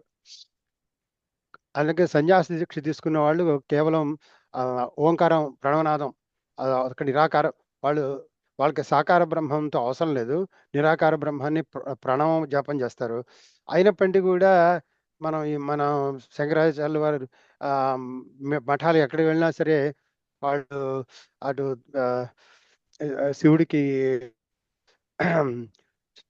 చంద్రమౌళీశ్వర ఆరాధన, చంద్రమౌళీశ్వర అభిషేకం, తర్వాత అమ్మవారికి ఏమో కుంకుమార్చన చేస్తుంటారు. 12వ శంకరాచార్య అయినటువంటి శృంగేరి శంకరాచార్య 12 ఆయన్నే విద్యారణ్య స్వామి అంటారు, మహానుభావుడైన. ఆయన్ని వెళ్ళి అడిగారట, మీరు సన్యాసులు కదా, మీకు మరి ఈ పూజలు ఏమిటి, ఇవన్నీ కూడా సామాన్య చేసి మీరు ఎందుకు చేస్తున్నారంటే ఆయన సమాధానం చెప్పాట. మీరు చెప్పిన అథవా కృతకృత్యపి లోకానుగ్రహ కామ్యయ శాస్త్రేయేణైవ మార్గేణ వర్తేహం కామమోక్షతే అని చెప్పాడు. అంటే మీరు చెప్పింది నిజమే, మాకు నిజంగా లేదు.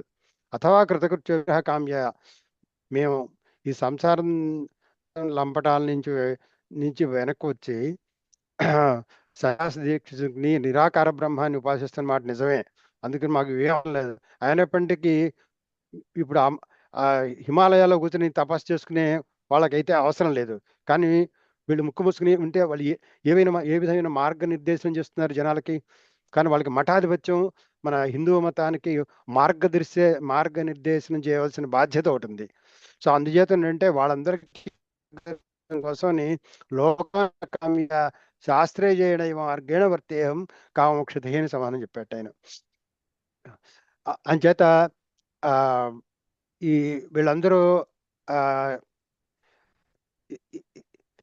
ఈ శంకరాచార్య మఠాలు అన్న మన హిందూ మతానికి ఆ మార్గదర్శకులుగా ఆ ఆ ఆ మూర్తి పూజలన్నీ కూడా ఏంటో మన కోసం అనమాట. లేకపోతే అయితే మనకి నిజంగా అయితే అవసరం లేదు వాళ్ళకి. ఇంకొక ముఖ్యమైన విషయం చెప్తానండి ఈ సందర్భంలో. ఇప్పుడు ఈ కర్మకాండని ఈ జ్ఞానకాండని సమన్వయం చేసేటువంటి అద్భుతమైన శ్లోకం ఆ శ్రీమద్ భాగవతం ఏకాదశి స్కందంలో ఉందండి. దా చాలా అద్భుతమైన శ్లోకం. ఈ రెండింటిని కూడా సమన్వయం చేసేది.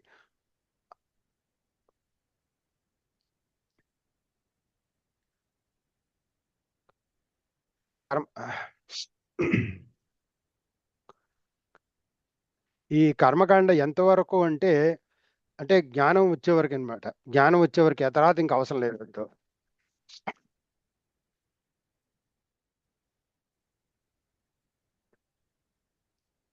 పరోక్షవాదావేదోయం పరోక్షవాదావేదోయం బాలానాం అనుశాసనం కర్మ మోక్షాయ కర్మాణి విధత్తే హ్యగదం యథ. సంస్కృత భాష ఎంతో గొప్పదో అండి. చిన్న అనుష్ఠుప్ ఛంద శ్లోకంలో ఎంత అద్భుతంగా చెప్పాడు అది. పరోక్షవాదావేదోయం బాలానాం అనుశాసనం అంటే పరోక్షంగా ఉండే విషయాల్ని చెప్పడానికి వేదం బాలునికి శిక్షణ వలె ఉంటుంది. అంటే ఏదో ఫర్ ఎగ్జాంపుల్ ఇంతవరకు ఎవరు న్యూయార్క్ చూడలేదంటే ఉంటుంది, ఇలా ఉంటుంది, ఇలా ఉంటుంది, దాని లక్షణాలు ఇవన్నీ కూడా అంటే పక్షిగా వర్ణిస్తున్నారు. అంటే మీరు అక్కడికి వెళ్ళడానికి అది సూచనగా పనికొస్తుంది.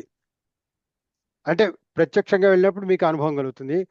అలాగా పక్షంగా మీకు అంటే ప్రత్యక్షంగా ఇంద్రియాల ద్వారా ఏదైతే గోచరించదో వాటిని చెప్పడానికి మనశ్షష్ఠేంద్రియాణి అని ఆరో ఇంద్రియం మనసు బుద్ధి కూడా అది కూడా ఒక ఇంద్రియమే. అది కూడా వాటికంటే అతీతంగా ఉండేటువంటి మనకి ఏదైతే తోచవో పరోక్షవాదావేదోయం బాలానాం అనుశాసనం కర్మ మోక్షాయ కర్మాణి విధత్తే హ్యగతం యథ. ఎంత బ్యూటిఫుల్గా చెప్పాడు చూడండి. పరోక్షవాదావేదోయం బాలానాం అనుశాసనం కర్మ మోక్షాయ కర్మాణి కర్మమోక్షం కోసం కర్మలు విధించింది వేదం. ఇదే విచిత్రం. కర్మమోక్షం కోసం కర్మలు విధించింది. ఎలాగట కర్మమోక్షాయ కర్మాణి విధత్తే హ్యగదం యథ. అంటే మందు మొదలెట్టామనుకోండి, ఆ మందు ఆపేయడం కోసమే మందు మొదలెడతా. అర్థం ఏంటంటే ఏదో జబ్బు ఏదో ఒక రుగ్మత వస్తుంది, అది తగ్గే వరకు వాడతాం అంతే తప్ప జీవితాంతం మందు వాడం కదా. ఆ మందు ఎంతవరకు మందు ఆపేయడం కోసమే మందు మొదలెడతా. విధత్తే హ్యగదం యథ. హ్యగదం అంటే మందు ఆపేయడం కోసం మందు మొదలెట్టినట్టే ఈ కర్మానుష్ఠానం అంటే కర్మ మానేసి కర్మ సన్యాసం కోసమే చేస్తా ఉంటాయి. అంటే అర్థం ఏంటి అంటే చిత్తశుద్ధి వచ్చేంత వరకు అనమాట. చిత్తశుద్ధ ఏ కర్మ నతో వస్తుపలబ్ధ వివేక చూడమనిలో. సో ఈ కర్మానుష్ఠానం అంత వరకు జ్ఞానంకి ఆ జ్ఞానం అంటే జ్ఞానానికి కావాల్సినటువంటి షట్క సంపత్తి అన్ని వచ్చిన తర్వాత ఇంకా ఈ కర్మ అంతా మానేయచ్చు. సో అందుకనంటే వేదాంత శాస్త్రం అంతా కూడా ఈ జ్ఞానాన్ని బోధిస్తుంది. ఆ కర్మకాండలో ఎంతైతే విశేషమైనటువంటి యజ్ఞాగాదుల గురించి మన కర్మకాండలో ఏం చేయాలనుకుంటే ఎంత అయితే వాంగ్మయం ఉందో వేదాంతంలో కూడా అంత వాంగ్మయం ఉంది. ఆ వేదాంత వాంగ్మయం చెప్పుకున్నారంటే ముందు మనం స్మరించవలసింది శంకరాచార్య వారి గురించే. సో మనం ఇందాక చెప్పుకున్నట్టు శంకరాచార్య వారి యొక్క అద్వైతాన్ని ఇంత విస్తృతమైనటువంటి వాంగ్మయం అనమాట. ఏకశ్లోకి దగ్గర నుంచి ప్రస్థానత్ర భాష్యం, మాండుక్య భాష్యం, అనేకమైన స్తోత్రాల్లో కూడా అత్యద్భుతంగా చెప్పారు. మన కాశ్మీర పండితుల్ని ఉద్దేశిస్తూ అనాత్మ నిగర్హణం అని 8 శ్లోకాల్లో చెప్పారు. చాలా దాంట్లో పతాక శ్లోకం ఏంటంటే ధాతుర్లోక సాధితో వాత తక్కిం విష్ణుర్లోకో వీక్షితో వాత తక్కిం శంభోర్లోక పాలితో వాత తక్కిం యస్వాత్మాన సాక్షాత్కృతో భూత్. దాని అర్థం లోక సాధితో వాత తక్కిం ధాతుర్లోకం బ్రహ్మలోకం సాధించావయ్యా. తక్కిం అంటే తర్వాత ఏంటి? What next? ధాతుర్లోక సాధితో వాత తక్కిం విష్ణుర్లోకో వీక్షితో వాత తక్కిం. విష్ణులోకం వైకుంఠం వెళ్ళయ్యా, శ్రీ మహావిష్ణువుని మహాలక్ష్మిని కూడా చూసావయ్యా. తక్కిం శంభూర్లోక పాలితో వాత తక్కిం. శంభూర్లో కైలాసం వెళ్ళావు. కైలాసం వెళ్ళిన తర్వాత సరే శివుడు అమ్మవారితో నేను ఒక వారం రోజులు హాలిడేకి వెళ్ళొస్తానయ్యా, నువ్వు పాలించు అని పాలనాధికారం ఇచ్చాడు. శంభూర్లోక పాలితో వాత తక్కిం. ఇప్పుడు పంచలేను, అదే మకుటం అన్నమాట. ఏన స్వాత్మానైవ సాక్షాత్కృతో భూత్. ఆత్మ సాక్షాత్కారం కలిగినంత వరకు ఇవన్నీ కూడా నీకంటే విలక్షణంగా ఉండేవన్నీ దృశ్య మాత్రం. ఆ దృశ్యం నీకంటే విలక్షణంగా ఉన్నదంతా కూడా అది ద్వైతం అనమాట. అది తాత్కాలికం, ద్వైతం అది. అంచేత ఆత్మ సాక్షాత్కారం కలగనంత వరకు ఇవన్నీ కూడా తాత్కాలికం అని, ఆ దృశ్యమాత్రం అన్నమాట. అంటే దృక్కు దృశ్యం, ఈ ఈ దృక్కు దృశ్యం మిళితం అయిపోయి ఏకరూపంలో ఉన్నప్పుడు అది అద్వైత స్థితి అన్నమాట. ఆ అద్వైత స్థితికి వెళ్ళిన తర్వాత జీవుడు జగత్తు ఈశ్వరుని ఆ త్రిపుటి కూడా ఉండదు, జీవ జగదీశ్వరుల భేదం కూడా ఉండదు. ఈ జీవ జగదీశ్వరుల భేదం అంటే అజ్ఞానం ఉన్నంత వరకే. ఆ జీవ జగదీశ్వరులు ముగ్గురు, శివుడు లేడు, విష్ణువు లేడు, వీళ్ళంతా వీళ్ళ యొక్క కల్పన అంతా కూడా ఏంటంటే అజ్ఞాన ఆవరణం ఉన్నంత వరకే. ఆ అజ్ఞాన ఆవరణం అంతా పోయిన తర్వాత అసలు ఆభావం కూడా ఉండదు అప్పుడు. నా నిరోధో నచోత్పత్తి నా బద్ధో నా సాధక బ్రహ్మయేవం అనాద్యంతం అధివత్ ప్రతిజంహతే గౌడపాద కారిక. అప్పుడు గురువు లేడు, శిష్యుడు లేడు, జగత్తు లేదు, ఈశ్వరుడు కూడా లేడు. ఈశ్వర భావన కూడా తర్వాత అంటే ఈశ్వరుడు అనే మాట ఒకసారి చేసుకుందాం. పరబ్రహ్మ యొక్క మాయాశక్తితో కలిగినటువంటి ఆ రూపాన్నే మనం ఈశ్వరుడు అంటున్నాం. శివుడు అనుకోవచ్చు, ఎవరైనా అనుకోవచ్చు దాన్ని. అంటే ఆ మాయా ఉపాధిగా కలిగినటువంటి పరబ్రహ్మాన్నే ఈశ్వరుడు అంటారు. మాయా మాయా ఆవరించబడినటువంటి ఆ పరబ్రహ్మకి అజ్ఞానం ఆవరించిన మనకు కూడా ఆవృత బ్రహ్మలు అంటారు. మనని జీవుల్ని అంటే ఆవృత బ్రహ్మలు అంటారు. వాళ్ళకి మనకి తేడా ఏంటంటే ఆ పరబ్రహ్మ చైతన్యానికి మాయా శక్తి తన అధీనంలో ఉంటుంది. అంటే మాయ తన అధీనంలో గలవాడు. ఆ శుద్ధ పరబ్రహ్మని ఈశ్వరుడు అంటారు. అవిద్యారూపమైనటువంటి అదే తామసిక రూపమైనటువంటి ఆ మహామాయాశక్తి ఆ రూపం ఆవరణ వల్ల ఉంటున్నటువంటి జీవుడు అంటారు. దాన్నే జీవభావం అంటారు. అది ఈశ్వర భావం, ఇది జీవ. ఈ జీవుడు మాయాధీనుడు. అక్కడేమని చెప్పాము, మాయ తానాధీనం కలిగిన వాడు. ఇక్కడేమో జీవుడు జీవుడు ఏంటంటే మాయ యొక్క అధీనంలో ఉంటాడు. అందుకని ఈశ్వర సర్వభూతానం హృదయసే అర్జున తిష్టతి భ్రామయన్ సర్వభూతాని భగవద్గీత శ్లోకానికి అర్థం అవుతుంది అనమాట. అంటే ఉండేటువంటి శుద్ధ చైతన్యం మనందరిలో కూడా ఆ శివ చైతన్యం, శుద్ధ చైతన్యం, శివుడు అనుకోండి, విష్ణువు అనుకోండి, ఎవరైనా అనుకోండి, ఆ శుద్ధ చైతన్యం మనందరిలో ఉంది. దానికి ఆవరణగా మహామాయ శక్తి యొక్క తామసిక రూపం, దాన్ని అవిద్య అంటారు. దాని యొక్క పరిణామంగా రెండు ఉత్పత్తి అవుతున్నాయి. ఏమిటి అంటే అజ్ఞానం. అజ్ఞానం అంటే ఉన్నది లేదనుకోవడం, విక్షేపం అంటే ఉన్నది ఇంకోటి, అన్యథాజ్ఞానం అంటారు. దాన్నే మాయ అంటారు. అన్యథాజ్ఞానం అంటే ఉన్నది తాడును చూసి పాము అనుకోవడం, ఉన్నది లేదనుకోవడం, లేదు ఉన్నదనుకోవడం, దాన్నే మాయ అంటారు అనమాట. ఈ అవిద్య యొక్క పరిణామం అంటే ఈ అజ్ఞానము, విక్షేపం అనమాట.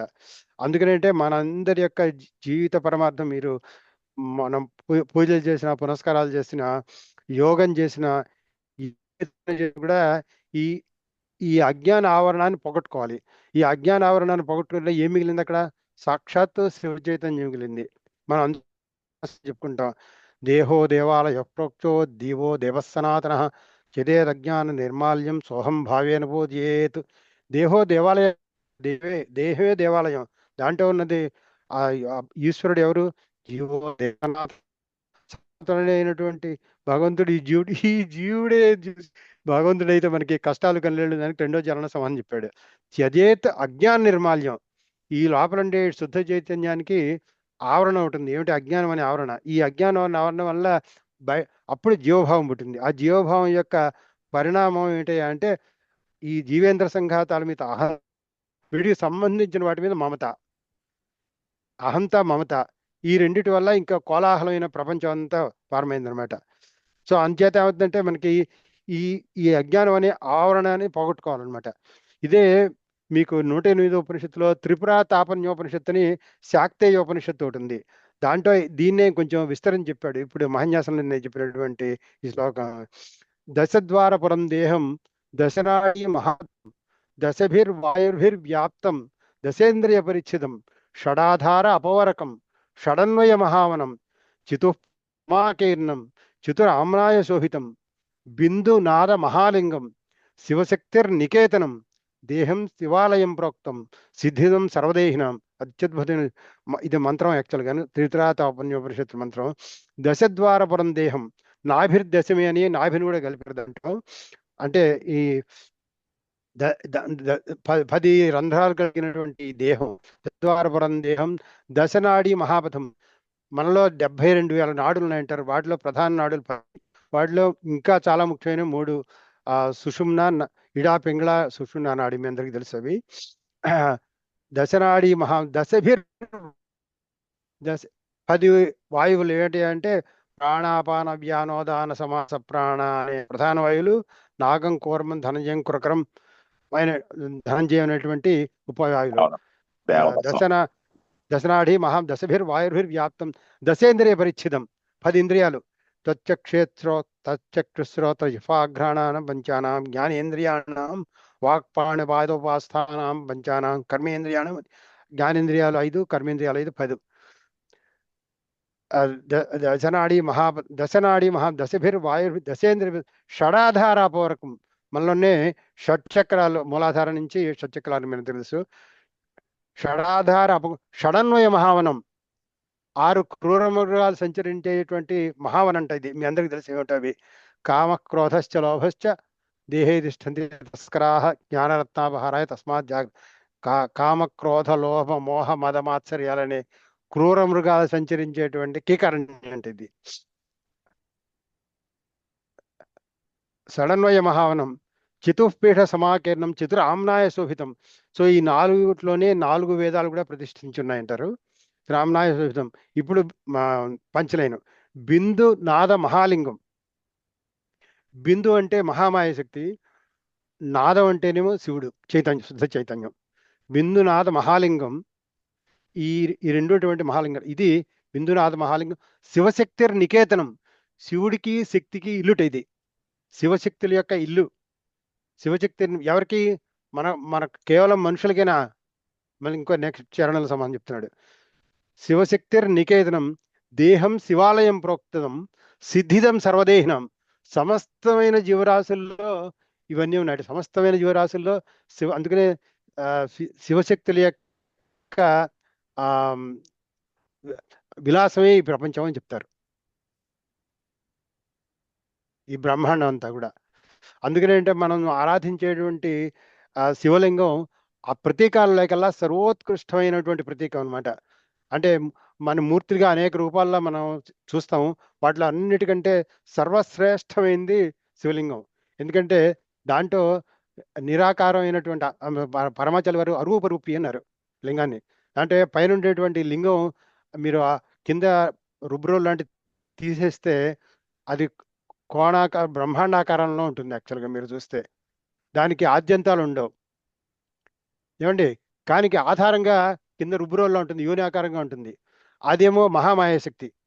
అంటే మీ ఇందాక ఏం చెప్పుకున్నాం మనం? మహామాయాశక్తి ఉపాధిగా కలిగినటువంటి వాడిని చెప్పుకున్నాం కాక పరబ్రహ్మం. అంటే శుద్ధ ఈశ్వరుడు అనేవాడు ఉపాధితో ఈ మహామాయాశక్తి యొక్క ఉపాధిగా కలిగినటువంటి వాడు. అందుకే శివలింగం అనేది శివశక్త్యాత్మకం అనమాట. శివుడు శక్తి ఆ రెండింటి యొక్క సమైక్య చిహ్నం. ఒక్క శివుడు శివశక్తుల యొక్క సమైక్య చిహ్నం అనమాట శివలింగం. అదేమో వేద ప్రతిపాదితమైనటువంటి చిహ్నం. అలాగే మీరు ఈ శాక్తేయం నుంచి వచ్చింది శ్రీచక్రం. నిజంగా శ్రీచక్రానికి శివలింగానికి ఏమాత్రం తేడా లేదు. అదే శాక్తేయం నుంచి వచ్చింది అనమాట. అదే చతుర్భి శివశక్తిశ్చ శక్తి చక్రైశ్చ పంచభి శివశక్త్యాత్మకం జ్ఞేయం శ్రీచక్రం శివయోరూపో అని చెప్పింది.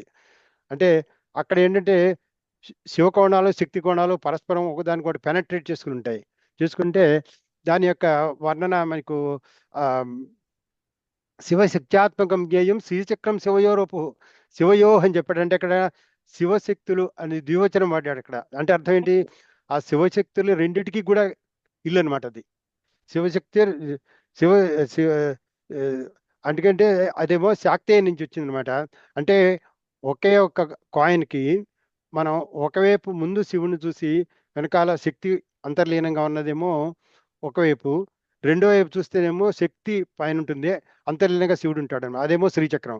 కానీ ఆ ఉపాసనా పరంగా భేదమే తప్ప అవి వస్తుత సూచించేటువంటి ఆ తత్వానికి మాత్రం ఏమీ తేడా లేదు. ఇది శాక్తి అనేది వచ్చింది. శ్రీవలింగం అనేదేమో ఆ వేద వేద ప్రతిపాదితమైన చిహ్నం అనమాట. అందుకని వేదం ద్వారా ఉంచే మంత్రాల ద్వారా వాటి ద్వారా కూడా ఎక్కువగా ఆ లింగ పూజ చేస్తారు. ఈ శివచక్రం అంతా తాంత్రికంగా వస్తుంది అనమాట. తాంత్రికం అయినప్పటికీ కూడా శంకరాచార్యులు దాన్ని దాన్ని ఏమంటారంటే ఆ ఈ కౌలాచారం వామాచారం వారిని పరిహరించి మనకి దక్షిణాచారం అని చెప్పేసి శాక్తేయాన్ని కూడా దీనిలోకి తీసుకొచ్చి దక్షిణాచారం అంటారు దాన్ని. దానికి ప్రక్రియ అందుకని మనకి ఈ శంకర పీఠాల్లో వాటన్నిటిలో కూడా మనకి దక్షిణాచారంగా శ్రీచక్ర పూజలు అవి చేస్తారనమాట. అందుకని శివ పూజ చేయడానికి ఈ దానికి ఏమీ తేడా లేదు. అంటే వాళ్ళ యొక్క సాంప్రదాయాల ప్రకారం వాళ్ళు అవి చేస్తుంటారు. సో శంకరాచార్య వారు ఏంటంటే అన్ని మనకు షణ్మత స్థాపనాచార్య అని ఒకసారి చెప్పుకుని మనం పూర్తి చేద్దాం దీని గురించి. శంకరాచార్య వారు షణ్మత అప్పటిదాకా ఉండేటువంటి 72 దుష్టమతాలు అన్నిటినీ కూడా ఖండించి ముఖ్యమైన వేదం ఆమోదించినటువంటి 6 ముఖ్యమైన ఐకాన్స్ అన్నమాట. వాటిని షణ్మత స్థాపనాచార్య అంటే ఎందుకని దాంట్లో శైవం శాక్తేయం వైష్ణవం కాంచం సౌరం ఈ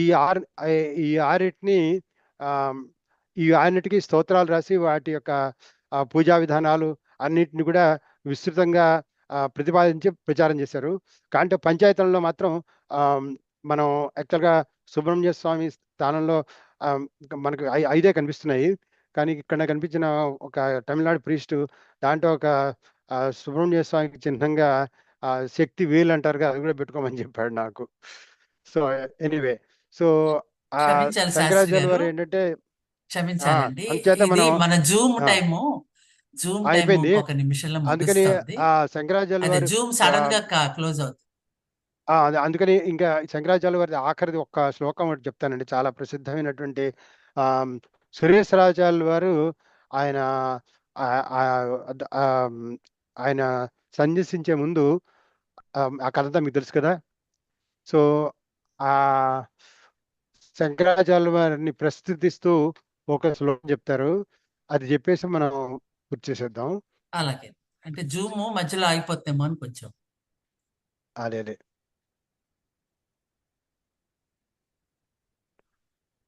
ఆశైలాదుదయాస్తథాస్తగిరితో భాస్వత్యశోరశ్మిభిః వ్యాప్తం విశ్వమనంధకారమభవత్ యస్య శిష్యైరిదం ఆరాధ్యానగభస్తి ప్రతిఘతః చంద్రాయతే భాస్కరః తస్మై శంకర భానవే తనుమనో వాగ్భిర్నమస్తా సదా. ఇక్కడితో మనం ముగిద్దామండి. స్వస్తి ప్రజాభ్య పరిపాలయంతాం న్యాయేన మార్గేణ మహిషాః గోబ్రాహ్మణేభ్య శుభమస్తు నిత్యం. లోకాః సమస్తాః సుఖినో భవంతు. కాలే వర్షతు పర్జన్యః పృథివీ సస్యశాలిని. దేశోऽयं క్షోభరతః బ్రాహ్మణాः సन्तు నిర్భయాः. అపుత్రాः పుత్రిణः సन्तు పుత్రిణः సन्तు పౌత్రిణः. అధనాः సధనాः సन्तు జీవంతు శరదాం శతం. స్వస్తి. ధన్యవాదాలండి, నిజంగా శతకోటి ధన్యవాదాలు. మీరు చెప్పిన ఎన్నో కోట్ల విలువైన విషయాలు మేము ఆకలింపు చేసుకోవడంలో ఇంకా మాకు చాలా అజ్ఞానం ఉంది, కానీ ఇవన్నీ కూడా ఎంతో అద్భుతంగా మీరు వివరించారు. మీకు పాదాభివందనాలు మా అందరి తరఫునాను. జనరంజని, వేదగాయత్రి, సంగీత భారతి అందరం కూడా మీకు కృతజ్ఞతలు. ఈ కార్యక్రమానికి నేను ఆర్గనైజ్ గా శంకరాచార్య వారి జీవిత చరిత్ర అంత ఆర్గనైజ్డ్ గా ప్రిపేర్ అయ్యి రాలేదండి. చాలా ఆల్మోస్ట్ అన్ని కూడా ఎక్స్టెంపోర్ గా, ఇంకా అనేక విషయాలు తిరుగుతూ ప్రిపేర్ అవ్వలేదు, అంతే ఎక్స్టెంపోర్ గా చెప్పేసాను. మీరు ఇంకా ముందు కార్యక్రమాల్లో మళ్ళా మీరు పాల్గొని మీ యొక్క విజ్ఞాన సంపదను మాకు ముందు కార్యక్రమంలో శంకరాచార్య గురించి మాట్లాడినప్పుడు తప్పకుండా సిస్టమేటిక్ గా చెప్పడానికి ప్రయత్నం చేద్దాం. ఇప్పుడు ఏంటంటే నేను తప్పకుండా చాలా ఎక్స్టెంపోర్ గా నాకు అలాగే ఏం తోస్తే అవి చెప్పేశాను వరుసగా ఆయనకి సంబంధించినవి. లేదండి, చాలా అద్భుతమైన అదే విషయాలు మీరు ఉమ్, కాబట్టే అలా చెప్పగలరు. ఇంకొకళ్ళు ఎవరైనా సరే అలాగా ఇది లేదు. వచ్చిన అతిథులందరికీ కూడా చాలా చాలా ధన్యవాదాలు. స్వర్ణలత గారు ముగిద్దామండి ఇప్పుడు. ఆ చేత ఈరోజు ఆ మన ప్రముఖమైన విశిష్టమైన వ్యక్తులు డాక్టర్ పద్మ మల్లెల గారు, బ్రహ్మశ్రీ రామకృష్ణ గారికి మరోసారి ధన్యవాదాలు తెలుపుతూ ఈ కార్యక్రమాన్ని ముగిస్తామండి.